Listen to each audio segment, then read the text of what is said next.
Prime Minister Kristersson, kjære Ulf, velkommen til NATO. Congratulations on your election and welcome to the NATO headquarters. I really appreciate that you are here just 3 days after taking office. This shows your long-standing commitment and support for Sweden's membership in NATO. As a close NATO partner, Sweden has made valuable contributions to the alliance for many years. You have well-trained and professional armed forces, high-end military capabilities, and you already operate to NATO standards. At our NATO summit in Madrid, all allies made the historic decision to invite Sweden and Finland to become members of NATO. Joining the alliance will make you safer, NATO stronger, and the Euro-Atlantic area more secure. Your membership will strengthen the alliance presence in the High North and deepen Nordic and Baltic defense cooperation. As invitees, you are now integrating into NATO's political and military structures. And it is inconceivable that allies would not act should Sweden and Finland come under any form of pressure. Many allies have given security assurances to both countries. NATO has increased its presence in the Baltic Sea region, and we have been exercising and working together more than ever before. The accession process for Sweden and Finland has been the fastest in NATO's modern history. Nearly all allies have completed their national procedures. So, Prime Minister, I welcome your commitment to the trilateral memorandum signed by Turkey, Sweden and Finland to strengthen cooperation in the fight against terrorism. We all agree on the importance of the memorandum and the need to address Turkey's legitimate security concerns. I welcome the major concrete steps Sweden is taking to implement the trilateral memorandum, ending any restrictions on arms sales to Turkey, significantly enhancing cooperation on counter-terrorism, prohibiting participation in terrorist organizations, including the PKK, and working through the joint implementation mechanism on issues such as extradition and terrorist financing. We also agree that we must stand together as we face the greatest security crisis in a generation. President Putin is failing in Ukraine, but he has not given up on his brutal war of aggression. So I welcome Sweden's strong support for Ukraine with arms and ammunition, as well as humanitarian assistance. NATO and allies will continue to support Ukraine's right to self-defense for as long as it takes. So, Prime Minister, thank you again for being here today and for your strong commitment to NATO. I look forward to working with you and to welcoming Sweden and Finland as NATO members. So please, you have the floor. Thank you, Secretary General, dear Jens. Thank you so much for hosting me here today. This is obviously not my first trip to NATO, but this is my very first trip inside the NATO headquarters. And I really hope to be able to be here much more in the future. Me and the Secretary General have had an excellent exchange on Sweden's application to join NATO and on the difficult security situation in our neighborhood, obviously. I would like to personally thank the Secretary General for his leadership and strong support for Sweden and Finland's applications. That means a lot to Swedes and to Finns. The support from allies has been overwhelmingly strong, indicated by the swift ratification among 28 allies of Sweden and Finland's accession protocol and security assurances from several countries. That also means a lot to us. I told the Secretary General that my government attaches the highest priority to Sweden's NATO accession. The national process to prepare for Sweden's membership is not affected by the change of government as there is broad and strong parliamentary support for Sweden joining NATO. I also told the Secretary General that my government will redouble efforts to implement the trilateral memorandum with Finland and Turkey. This is true before Sweden's NATO accession as well as after. The trilateral memorandum has established new platforms for cooperation in the fight against terrorism between Sweden and Turkey. Counter-terrorism is a priority for Sweden ahead of and after our accession to NATO. We take our commitments very seriously. As a NATO ally, Sweden will be fully committed to contributing to the security of the alliance with a 360-degree approach. We will act in accordance with the obligations that follow from our membership, including NATO's nuclear doctrine. We will always act in support of upholding the European security order. Membership of NATO will become a central part of Sweden's foreign, security and defense policy. I have also informed the Secretary General of our efforts to strengthen our military defense. We are committed to reach NATO's goal of national defense spending in relation to GDP as soon as possible. We have a unique set of capabilities that will contribute to NATO's collective security. Our defense industry has for long been an asset for ourselves in Sweden. Through our membership in NATO, more will benefit from it. Thank you so much for having us. Thanks. Okay, we have time for some questions. We'll go to SVT. Hello. Yep. The process, is there something that you two can do, or is it just a waiting game for Mr. Erdogan?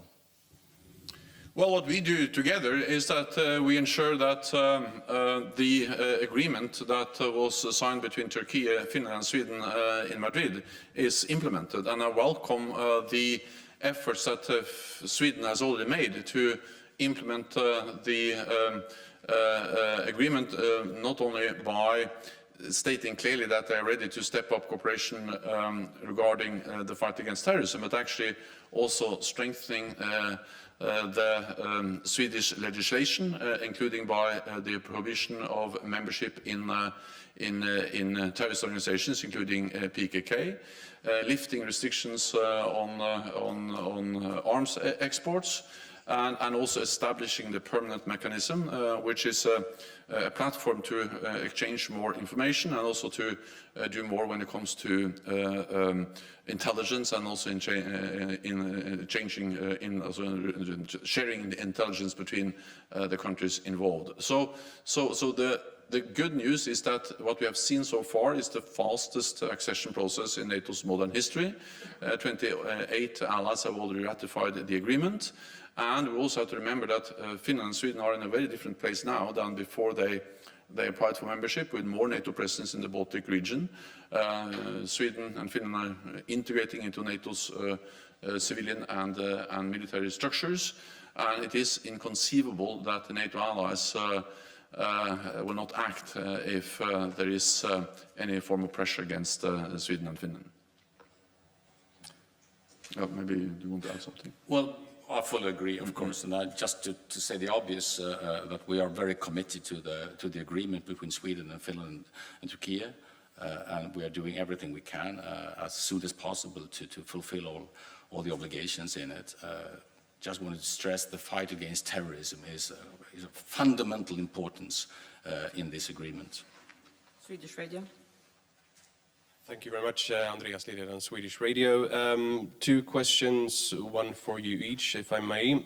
First of all, to Prime Minister, what can you and the new government do in order to speed up the process, and especially in the talks with Turkey? What can you give to Turkey that the previous Swedish government couldn't give?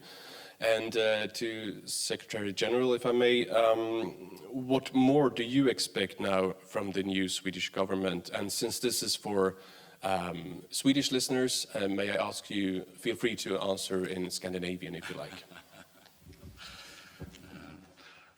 For the rest of you, may learn some Swedish, I'm afraid.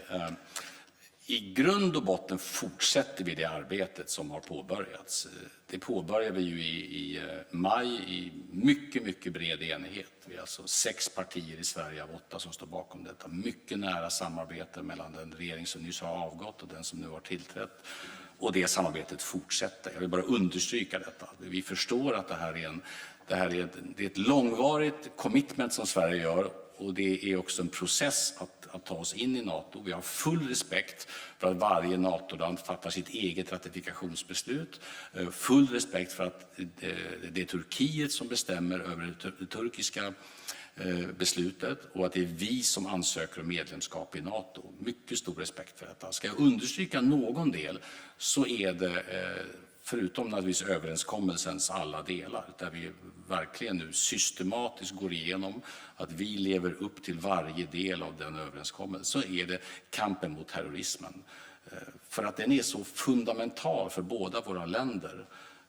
Och att jag har väldigt stor respekt för alla de länder runt om i världen som systematiskt utsätts för terrorangrepp. Att de ser det här som en helt avgörande fråga. Och ska man samarbeta nära i en försvarsallians med ett nytt land, då vill man vara 100% säker på att det landet också är väldigt starkt engagerat i kampen mot terrorism. Så kommer jag lägga mig extra mycket möda någonstans, så är det den samlade kampen mot terrorism. I will also give the answer in Scandinavian, and I may say a few words in English at the end.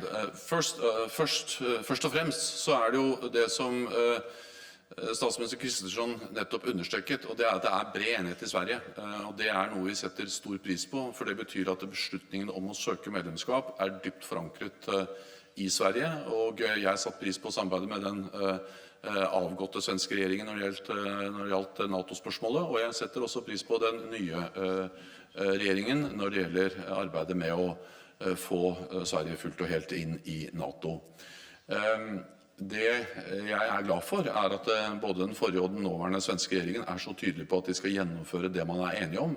Det var en historisk beslutning som alle NATOs 30 medlemsland tok da man inviterte Sverige og Finland til å bli medlemmer av NATO.